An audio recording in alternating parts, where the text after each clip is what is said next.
बिस्मिल्लाहिर्रहमानिर्रहीम, अस्सलाम वालेकुम। Welcome to the lecture of database management system. देखेंगे फंक्शनल डिपेंडेंसी।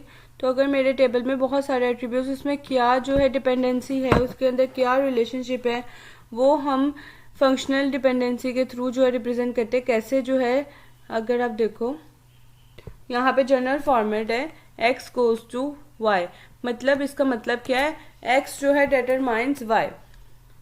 x जो है y को डिटरमाइन कर रहा है, ठीक। You can say y is determined by x। x is a determinant, ठीक है। यहाँ पे मैं लिख देती हूँ, ऐसा एट्रीब्यूट x जो कि डिटरमाइन कर रहा है, this is the main attribute, और y इज द डिपेंडेंट, ठीक है। ये डिपेंडेंट है, y is a dependent attribute और x is a determinant attribute जो कि y को डिटरमाइन कर रहा है। Let's see with the simple example. अगर मेरे पास यहाँ पे एक डिपेंडेंसी गिवन है, S I D goes to S name. x की जगह मैंने एस आई डी लिख दिया, y की जगह मैंने एस नेम लिख दिया। Now what is the function of data independency.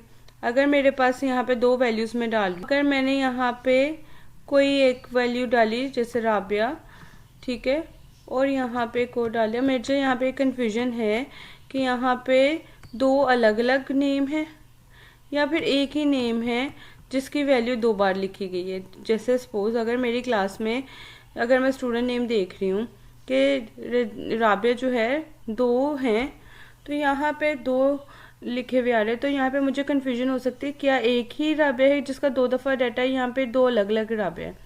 तो कैसे हम इसको रिमूव करेंगे, तो हम यहाँ पे एस आई डी को देखेंगे, मतलब what I D roll number. तो यहाँ पे मैंने देखा कि यहाँ पे लिखा था, यहाँ पे 1 लिखा था, यहाँ पे लिखा था 2, मीन्स कि दिस इज जो है रोल नंबर इज 1 और यहाँ पे इसका रोल नंबर 2 है। तो यहाँ पे मेरी कंफ्यूजन दूर हो गई कि ये दो अलग अलग स्टूडेंट्स हैं जब बट उनका नेम जो है सेम है। ऐसे ही अगर मैं एक और जो है कॉम्बिनेशन लेती हूँ, और फिर यहाँ पे दो नेम लिख रही हूँ, कंफ्यूजन है क्या ये एक ही सेम स्टूडेंट है जिसका डेटा दो दफ़ा लिखा है, क्या दो अलग अलग स्टूडेंट है। तो जैसे हम क्लास में आते तो हम इजीली दो बंदों को बता सकते हैं कि इजीली जो है एग्जाम में जो एग्जामिन कर सकते हैं कि दो अलग अलग स्टूडेंट या सेम स्टूडेंट। लेकिन जब हम डेटाबेस को ऑनलाइन यूज़ करते हैं, मतलब सर्वर कहीं और लोकेशन पे पड़ा हुआ है और यूज़र कहीं और यूज़ कर रहा है, तो वहाँ पे जो है डेटाबेस को ऑनलाइन कॉल करते हैं, तो it is very difficult to determine कि क्या ये दो अलग अलग स्टूडेंट्स हैं या सेम स्टूडेंट्स हैं। तो मैं फिर यहाँ पे एस आई डी के पास गई, तो यहाँ पे लिखा था 1 और 1, ठीक है। यहाँ पे फिर मेरी कंफ्यूजन दूर हो गई कि यहाँ पे एक ही स्टूडेंट है, इसका गलती से डाटा दो दफ़ा लिख दिया, तो यहाँ पे मुझे कंफ्यूजन दूर हो गई, एक स्टूडेंट है। और यहाँ पे ये डिपेंडेंट वेरिएबल में जब भी आपको प्रॉब्लम आएगी तो आप जो है डिटरमाइन वैल्यूज वेरिएबल पे आ जाएंगे, एट्रीब्यूट पे आ जाएंगे, और वो यहाँ पे कंफ्यूजन को तो क्या डिफरेंट इसमें कॉम्बिनेशंस बन सकते हैं। लाइक अगर x एंड y की वैल्यू हम देखें, तो x एंड y की वैल्यूज में x गोज टू y, तो अगर इस गोज टू x नेम, तो 4 कॉम्बिनेशन बन सकते हैं। तो यहाँ पे राबिया अभी लिखा हुआ है, तो यहाँ पे एस आई डी 1 ठीक है। ट्रू इज दिस कि यहाँ पे दोबारा से राबिया और यहाँ पे राबिया और यहाँ पे 1 और 2, तो केस 3 इज राबिया, नेम पूरा आ गया, कंवल 1 और यहाँ पे राबिया, यहाँ पे 2 लिखते हैं। यहाँ पे दो वैल्यूज कंवल आ जाएगी, अब यहाँ पे दो वैल्यूज अलग आ जाएंगी, ठीक है। यहाँ पे 1 आ जाएगा और यहाँ पे राबिया आ जाएगा और यहाँ पे कंवल आ जाएगा, ठीक है। तो यहाँ पे एक स्टूडेंट है या दो अलग अलग स्टूडेंट है, तो मैं इस आईडी पे पास गई तो उसने बता दिया कि एक स्टूडेंट है, गलती से उसका डेटा जो दफ़ा लिखा गया है, तो इसके मेरी कंफ्यूजन दूर हो गई। अगर दिस केस इज 2, मतलब अगर यहाँ पे वैलिड है, जिसको हम बोल सकते हैं this is a valid case. यहाँ पे लिखे राबिया और राबिया, तो एक स्टूडेंट है, दो स्टूडेंट, तो मैं इसके पास एस आई डी के पास गई, उसने बताया कि रोल नंबर 1 और 2 तो दोनों डिफरेंट है। थर्ड केस पे आते हैं कि यहाँ पे दो स्टूडेंट है अलग अलग, तो नाम से पता लग रहा है राबिया और कमल अलग अलग हैं, लेकिन फिर भी हम SID से चेक कर लेते हैं। SID भी कह रहे हैं कि डिफरेंट है, तो ये भी वैलिड है। यहाँ पे फोर्थ वन को हम देखते हैं कि एस नेम जो राबिया एंड कमल है लिखा, तो यहाँ पे दो स्टूडेंट है डिफरेंट, और यहाँ पे SID पे चेक कर लेते हैं। तो यहाँ पे तो देखें यहाँ पे रोल नंबर जो है वो 1 है, तो मीन्स के there is only one SID जो इस वैलिड। यहाँ पे डिटरमाइंड एट्रीब्यूट्स जो हैं डिटर्मिनेंट करें, जो कि मेन वेरिएबल है, मेन एट्रीब्यूट है, वो कह रहा है कि एक ही स्टूडेंट है, ठीक है। यहाँ पे तो जो डिपेंडेंट है कि यहाँ पे दो स्टूडेंट्स हैं, this is the invalid case, invalid, क्योंकि जो स्टूडेंट नेम क्या कह रहा है कि दो स्टूडेंट्स हैं, एक का नाम राबिया है एक नाम कमल है, तो SID क्या कह रहा है कि एक ही स्टूडेंट है। तो जो डिटरमाइन कर रहा है, अगर उसने बोल दिया कि एक स्टूडेंट है, तो फिर स्टूडेंट नेम जो है कैसे कह सकता है कि यहाँ पे दो अलग अलग स्टूडेंट्स हैं, तो दिस केस इज इनवैलिड। तो कई बार हमें इस तरह के क्वेश्चंस आ जाते हैं जहाँ पे हमें चेक करना होता है कि केस कि यहाँ पे कौन कौन से केसेस हैं। तो यहाँ पे मैं बोल रही हूँ कि SID डिटरमाइन करिए इस नेम को, तो this is only the invalid case, ठीक है। तो ये बाकी सारे जो है वो वैलिड केसेस है। अगर मैं ज्यूम करके जाऊँ XID जो है डिटरमाइन स्टूडेंट नेम, तो this is the important part over there. तो जो functional dependencies are two types, are the two types, one is trivial and second is non trivial. तो इसको भी हम चेक कर लेते हैं। तो व्हाट इज द ट्रिवियल और what is the non trivial? Trivial function dependency. What is trivial dependency? Function dependency ये होती है कि अगर x goes to y, y is the subset of x, ठीक है। तो अगर x गोज टू y, तो y is the subset of x।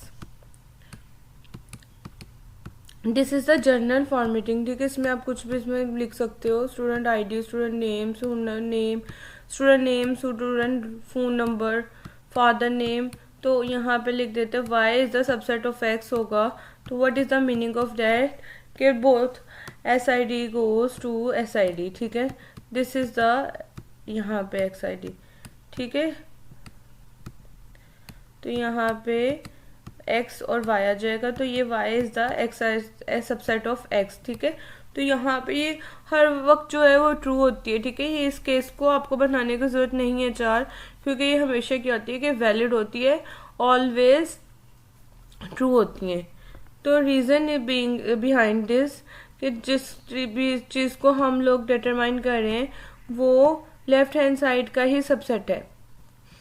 मतलब ये एक तरह से रिफ्लेक्सिव प्रॉपर्टी है कि मैं खुद को ही डिटरमाइन कर रहा हूँ। तरीका है इसको चेक करने का, अगर आपकी x गोज टू y है तो आप left hand side and right hand side का इंटरसेक्शन लेंगे। अगर लेफ्ट हैंड साइड हैंड का जो है और राइट हैंड साइड का इंटरसेक्शन लेंगे, वो कभी भी एम्प्टी नहीं आएगा, ठीक है। ट्रिवियल फंक्शन डिपेंडेंसी के केस में, ठीक है। इसका अगर आप लोगे तो इंटरसेक्शन लोगे, वो कभी भी 5 नहीं आएगा। मीन्स कि अगर एक और एग्जांपल दे देती हूँ, SID S name goes to SID, मतलब एक फंक्शन डिपेंडेंसी में ये कंबाइंडली SID को डिटरमाइन करें। तो अगर लेफ्ट हैंड साइड और राइट साइड का लेफ्ट हैंड साइड और राइट हैंड साइड का इंटरसेक्शन लेंगे तो आंसर क्या आएगा? SID। तो ये फिर वैलिड है, ठीक है। Check for the now check for the non trivial. Non trivial FT means अगर मैं यहाँ पे x गोज टू y लिख रही हूँ तो यहाँ पे x and y is not a x, जो y है y is not a subset of x। मतलब यहाँ पे अगर इन दोनों का मैं x इंटरसेक्शन y करती हूँ तो ये हमेशा क्या आएगा? 5 आएगा, ठीक है। तो SID goes to S name, student ID goes to semester, ठीक है। Student ID goes to phone number, ठीक है। यहाँ पे आ सकता है तो सेमेस्टर आ सकता है, यहाँ पे कुछ भी आ सकता है, ठीक है। फोन नंबर आ गया। तो these are all non trivial function dependency. तो अगर आप left hand side right hand side का इंटरसेक्शन लेंगे तो वो हमेशा 5 आएगा, तो इस केस में you have to check the cases. इसमें आपको केस चेक करना पड़ता है कि कौन सी वैलिड है और कौन सी वैलिड नहीं है। ये आपने नोट कर लेनी है, प्रॉपर्टीज ऑफ फंक्शनल डिपेंडेंसी। ठीक है, फर्स्ट वन इज रिफ्लेक्सिविटी, मतलब रिफ्लेक्सिव। हमने ट्रिवियल में देखा कि y is a subset of x, तो यहाँ पे x गोज टू y, इसका मतलब है ट्रिवियल है, जो कि भी हमने देखा कि जो है वो खुद को डिटरमाइन कर रहा है, तो इसको कह रहे हैं रिफ्लेक्सिव। इसमें आपको चेक करने की जरूरत नहीं है, ये इज ऑलवेज वैलिड। उस ऑगमेंटेशन में if x goes to y then x z goes to y z। अगर एस आई डी स्टूडेंट के नेम को डिटरमाइन कर रही है, ठीक है, तो यहाँ पे कोई भी आप एट्रीब्यूट कर लो, एक्स्ट्रा डाल हो, तो यहाँ पे फोन नंबर, तो स्टूडेंट का नेम और फोन नंबर, ये दिस इज ऑल्सो वैलिड। ठीक है, तो दिस इज सेम। आईडी अगर स्टूडेंट नेम को जो है डिटरमाइन कर रही हो, तो S I D phone number को भी डिटरमाइन कर रही है। Transitive property is again very important property. ठीक है, बिकॉज ये आगे बहुत ज़्यादा यूज़ करने वाले हैं हम। तो what is the transitive property? If X Y goes to Y and Y goes to Z, तो x goes to Z.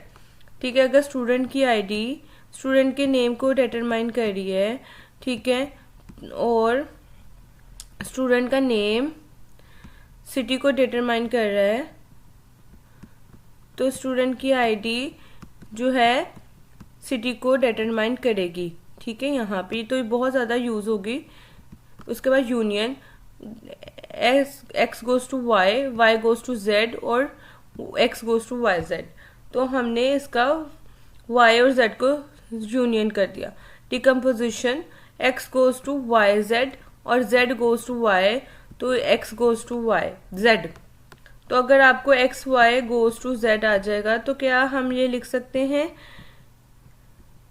z, तो क्या हम लिख सकते हैं y गोज टू z और x goes to z? No. ठीक है, हम लिख सकते हैं? ये नहीं लिख सकते क्योंकि ये इनवैलिड हो जाएगा। ठीक है, इस केस में ये इनवैलिड हो जाएगा। Because what is the meaning of this? X Y मिलके किसी z को डिटरमाइन कर रहे हैं और आपने उनको तोड़ दिया, उनको x को अलग कर दिया, y को अलग कर दिया, तो यहाँ फिर आप कह रहे हो कि वो z को डिटरमाइन करें। No, this is wrong. इसका मतलब है कि आपने एक्स वाई के मिलके जो है डिटरमाइन कर रहे हैं और आपने यहाँ पे लिख दिया है कि अकेला डिटरमाइन कर रहा है, तो फिर this is invalid. You can not decompose left hand side. Left hand side को आप कभी भी डिकम्पोजिशन नहीं कर सकते, राइट हैंड साइड को हम इजीली डिकम्पोज कर सकते हो। तो इसका मतलब है एक्स वाई जेड को डिटरमाइन कर रहा है। What is the meaning of this? X Y Z को डिटरमाइन कर रहा है। इसको यहाँ पे लिखा है एक्स वाई को कर रहा है और एक्स जेड को कर रहा है। मैंने ये नहीं लिखा एक्स वाई एक्स जेड को कर रहा है और वाई जेड को कर रहा है। ठीक है, ये चीज़ नहीं लिखनी है आपने। लेफ्ट हैंड साइड पे कभी भी आप डिकम्पोज नहीं कर सकते। तो सूडो ट्रांजिटिव, तो इसमें ये आएगा, यहाँ पे सूडो आएगा, यहाँ पे ऐसा आएगा, ये सीडो है, तो यहाँ पे आएगा, ये देखो डब्ल्यू एक्स गोज टू, ठीक है, जो कि लेफ्ट साइड पे कॉमन है वो तो आएगा ही आएगा। तो यहाँ पे x goes to y, W Y goes to z, तो मतलब W X goes to z। Then composition, if x goes to y and z goes to w, then x z goes to x w y w। ठीक है, मतलब left hand side को आपने यहाँ पे इकट्ठा कर दिया एंड आपने राइट हैंड साइड को यहाँ पे इकट्ठा कर दिया।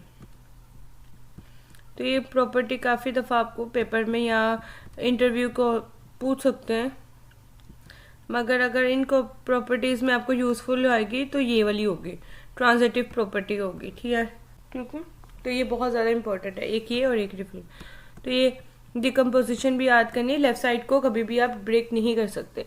तो जब भी आप इनवैलिड और वैलिडिटी चेक करेंगे तो हमेशा नॉन ट्रिवियल फंक्शन डिपेंडेंसी में चेक करेंगे कि trivial is the kind of reflexive, ठीक है, विच इज ऑलवेज वैलिड।